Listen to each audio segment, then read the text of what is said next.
Padding کر کر کے جو سر کو بہت اونچا اٹھاتے ہیں نا بالوں کو، مصنوعی پیڈز کپڑے کے یا فوم کے رکھ کے، تو سیٹنگ بالوں کی اس طرح کرتے ہیں کہ سر کچھ سے کچھ نظر آتا ہے. اس کی بھی حدیث ہے، میں آپ کو اس کی دلیل دیتی ہوں.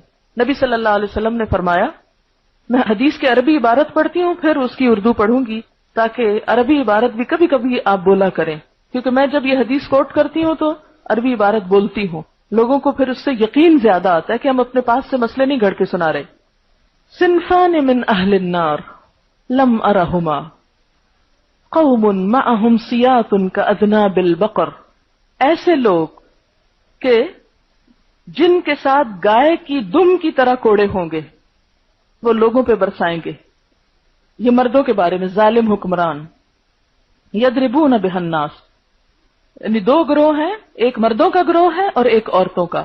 جو مردوں کا گروہ ہے اس میں کیا چیز شامل ہے؟ ظالم حکمران جن کے ہاتھوں میں گائے کی دموں کی طرح کوڑے ہوں گے.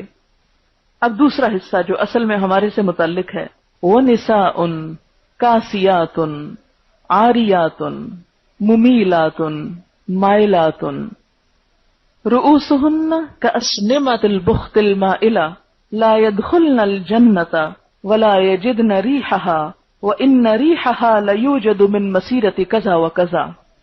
اس کا ترجمہ ہے، وہ عورتیں جو کپڑے پہن کر بھی ننگی رہیں.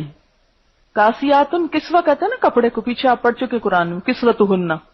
کاسیاتن کپڑے پہنے ہوئے ہیں لیکن کیا آریاتن ننگی بھی ہیں، سی تھرو ہے یا بہت ٹائٹ ہے یا سلیو لیس قسم کا ہے.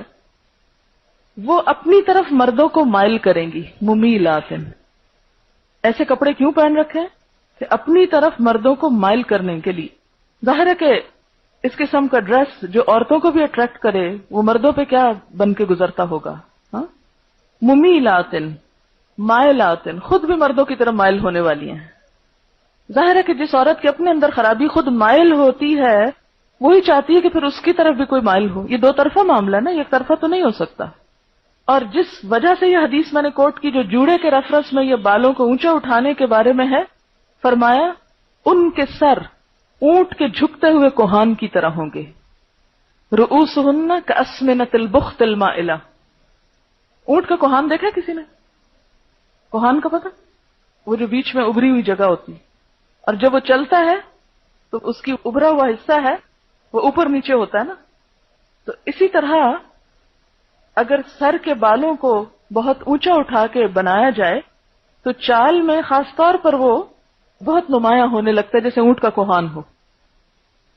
فرمایا وہ جنت میں داخل نہیں ہوگی اور اس کی خوشبو بھی نہ پا سکیں گی. جنت میں داخل نہ ہو سکیں گی اور اس کی خوشبو بھی نہ پا سکیں گی، حالانکہ اس کی خوشبو دور دور تک پھیلی ہوئی ہوگی. کتنی سخت حدیث ہے یہ، بخاری اور مسلم دونوں میں آئی ہے، صحیح حدیث ہے، متفق علیہ روایت ہے. اب اس سے کیا پتہ چلتا ہے کہ کوہان کی طرح سر کو اونچا کرنا تو درست نہیں، بال باندھنا درست ہے. جوڑے کے اندر پیڈنگ مت کریں، یعنی چند بال ہیں اور ان کے اندر پیڈ رکھ رکھ کے ان کو اتنا بڑا کیا کہ اصل سر سے بھی بڑا وہ نظر آ رہا ہے. اس لیے علماء کا خیال یہ ہے کہ اگر عورت کو اپنے بال سمیٹنے بھی ہوں تو سر سے پیچھے الگ نظر نہ آئے، یعنی سر کا ایک حصہ ہی معلوم ہو، یعنی کوہان نہ بنے. کوہان بنے بغیر سر کا ایک حصہ ہو. یعنی اگر یہ سیدھے کا سیدھا بنا لیا جائے پیچھے، کہ جیسے آپ نماز میں بھی کھڑے ہیں تو وہ پیچھے والے لیول پہ آ رہا ہے بندھے ہوئے بال، تو اس میں تو حرج نہیں. لیکن اگر وہ اٹھ کے اوپر ایک الگ چیز واضح نمایاں نظر آ رہی ہے تو یہ ناپسندیدہ ہے.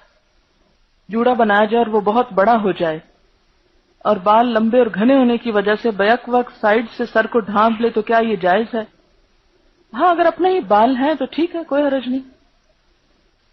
بالوں کے جوڑے بنے ہوئے ہوتے ہیں، کیا وہ لگا سکتے ہیں جبکہ پتہ چل رہا تھا کہ جوڑا لگا ہوا ہے؟ نہیں، ان نیچرل کوئی ایکسٹرا غیر فطری چیز آپ نہیں لگائیں گے.